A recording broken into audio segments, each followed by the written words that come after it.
Hi everyone, Jana here. I wanted to show you a technique here with my new charcoal masks and just some tips and things we can do to use the masks. And I always like to give you some tips on how to create some nice backgrounds and also mask the picture. So I want to give you extra ideas here with the masks. So first of all, I have here two masks that I have together, as you can see, first one, second one. And by the way, what I'm showing here, you can do the same thing with Photoshop elements, no problem. So, and I went ahead and I put a picture over here. So I want to show something before we clip the picture, okay?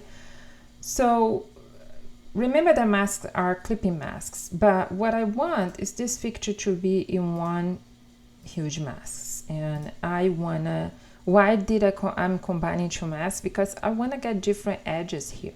I don't want to do just one. I could stretch this mask for sure, but I want some differentiation. And again, in Photoshop there is thousands ways to do things, so you can combine things or brush things. So I'm just giving you some extra tips here. So I'm gonna, right now I selected both masks here, and I'm going to, again, if you want to work in a way that is non-destructible and maybe you want to go back, you can certainly group the layers here, and that's gonna work the same. But in my case here, just for demonstration, it's okay. I'm just gonna merge these layers, okay? But remember that you can put them in group as well. So I'm gonna merge the layers so they are just one big clippy mask here. And I'm gonna go right now and clip my photo. And I apologize if you can hear dogs, because of course they bark when I'm recording. So we're gonna clip the photo, and just gonna make here in a way that I can see a little bit more. But as you can see, it still have a lot of the picture that you can't see. So there are two ways that we can deal with this. You can go ahead here. So I can go ahead and brush more in black, as you can see. But what I want is to create some other kind of edges here. So I'm gonna go to my bloom mix from my bloom collection. And let me fix this picture first. Here. And I wanna give some interesting edges here to this mask. So remember, we can do it in black. And I can go ahead and do some more splashes, marks, or some interesting effects there at the edges. Some flowers. And what I can do as well, I can put a mask and I can actually remove a little bit here, and now I'm gonna reduce the opacity of this brush here. There we go. So I have now the charcoal masks here from the collection of masks. These are bonus brushes that I have. So I put in the background here something green. This is from my acrylic texture collection. And I love this collection.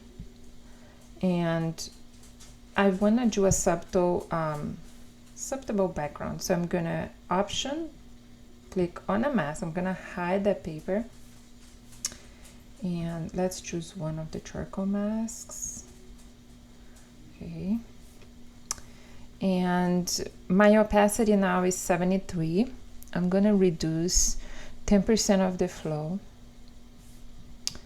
And I'm going to stamp in white. So it comes a little bit of the mask there. I like to change because I don't want this to be repetitive in the edges. So I'm actually gonna do a layer here and grab this color there. And now I'm gonna go back to the mask here. Black. Oops. And too much, so let me put this back a little bit. Okay. And I'm going to go back to the paper and bring some of this yellow here. Okay. So it would be fun to have some kind of yellowish at the top. And this yellow, I'm gonna put a color mold. So I stamped in yellow with a overlay blend mold, and I'm over here, and I'm gonna reduce the opacity. And just real quick here, I wanna show you how you can put some accents on top of this. So I have my artsy mandalas here.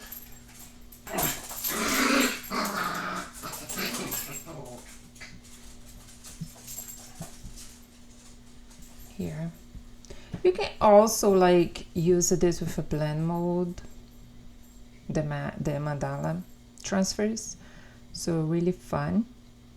Like I like this one, and then you can actually duplicate and then put this on normal, and then what you can do is reduce the opacity a little bit.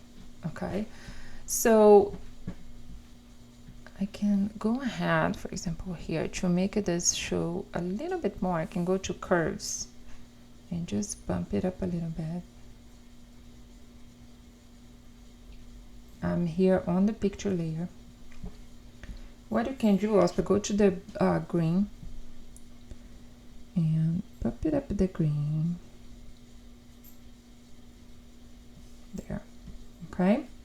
So, I hope this gives you some ideas. You can see, you can actually do the layout like this, and if you like to cluster elements, you can finish with that, or you can put a neutral background.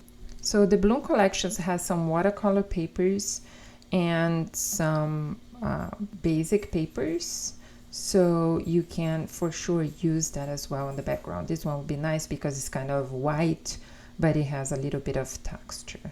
So I hope you enjoy, and I see you on the next one.